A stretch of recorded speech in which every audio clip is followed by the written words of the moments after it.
In today's video, I'm going to teach you how to remove a logo in Getresponse. If you're working on a landing page or an email and you don't want the default logo to show, or you simply want a cleaner, more minimal design, removing that logo placeholder is very straightforward. I'll walk you through the process step by step, and you can follow along in your own Getresponse account as you watch. First, go ahead and open the editor for the item you want to work on. This can be either a landing page or an email.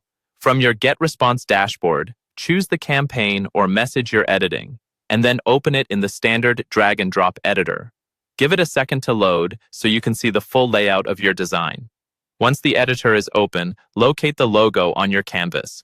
This is usually at the very top of the page or email, often in the header area. It might be a default company logo, a placeholder image, or something that was added by a template you selected earlier.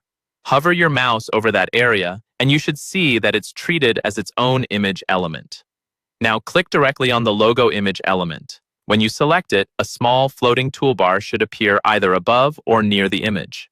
This toolbar is where you can adjust settings for that specific element. You might see options like Replace Image, Align, or Resize, depending on your view. On that same floating toolbar, look for the Trash or Delete icon. It usually looks like a small trash can. When you click this icon, you're telling Getresponse that you want to completely remove that logo element from the layout. Go ahead and click it once. As soon as you do, the logo should disappear from your landing page or email preview. Take a moment to scroll through and make sure everything still looks balanced. Sometimes, after removing a logo, you might want to adjust spacing at the top, move another element up, or center the content so it feels intentional and clean.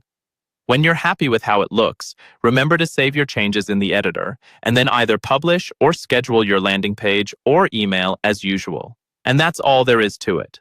By clicking on the logo and using the delete icon, you can quickly remove any unwanted branding and keep your design exactly how you want it.